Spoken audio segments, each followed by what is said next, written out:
తెలంగాణలో ఎవరైతే fee reimbursement స్కీమ్‌కి సంబంధించి అటు పెండింగ్ అమౌంట్స్ ఇంకా పడకుండా ఉంటాయో, ఇకపోతే కొత్తగా విడుదల కావాల్సిన అమౌంట్ అనేది ఎవరికైతే క్రెడిట్ కావాల్సి ఉంటుందో, అంటే ఎవరైతే ఎలిజిబుల్‌గా ఉన్నారో, అలాగే రీసెంట్‌గా విడుదల చేసిన మనకు ఒక విడత అమౌంట్ అనేది ఎవరికైతే పడలేదో దయచేసి వీడియో ఎండ్ వరకు చూడడానికైతే ట్రై చేయండి. అఫీషియల్‌గా ఇప్పుడే ఒక గుడ్ న్యూస్ అనేది రావడం అయితే జరిగిందనమాట.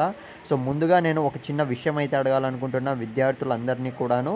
మీకు ఎన్ని విడతల అమౌంట్ అనేది పెండింగ్‌లో ఉంది? ఖచ్చితంగా దయచేసి కామెంట్ బాక్స్‌లో పెట్టడానికైతే ట్రై చేయండి. అలాగే ఈ వీడియో అనేది మీ ఫ్రెండ్స్‌కి అయితే ఖచ్చితంగా షేర్ చేయండి. వాళ్ళు కూడా ఖచ్చితంగా కామెంట్ బాక్స్‌లో మీ ఒపీనియన్స్ అనేటివి షేర్ చేయమనండి. ఎందుకంటే చాలామంది అయితే తెలంగాణలో చూసుకున్నట్లయితే ఫీజు రీయింబర్స్‌మెంట్ స్కీమ్ అమౌంట్ పడలేదని అయితే బాధపడుతున్నారు.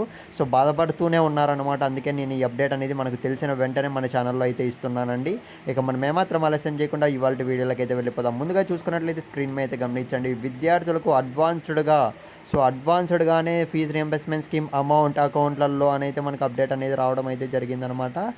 ఈ విద్యా సంవత్సరానికి నుంచి చూసుకున్నట్లయితే మనకు కొత్త రూల్స్ అనేటివి రావడం అయితే జరిగిందనమాట. మనకు డైరెక్ట్‌గా గవర్నమెంట్ నుంచి అఫీషియల్ అప్డేట్ అనేది రావడం అయితే జరిగింది.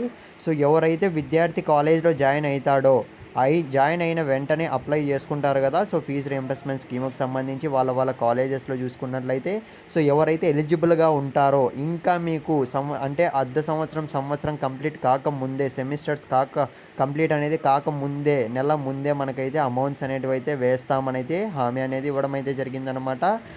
అటు చూసుకున్నట్లయితే ప్రతి ఏడాది ఇంకా వాళ్ళైతే ప్లాన్ చేసుకోవడం అయితే జరిగింది. 2,300 కోట్లు అనేటివి ఖచ్చితంగా రిలీజ్ చేసేస్తాం. ఈ ఫండ్స్ అనేటివి ఫీజు రీయింబర్స్‌మెంట్ స్కీమ్‌కి సంబంధించి అయితే మనకు అప్డేట్ అనేది రావడం అయితే జరిగిందనమాట. ప్లీజ్ దయచేసి ఇదైతే గుడ్ న్యూస్ మీ ఫ్రెండ్స్‌కి కూడా షేర్ చేస్తారని అయితే కోరుకుంటున్నా.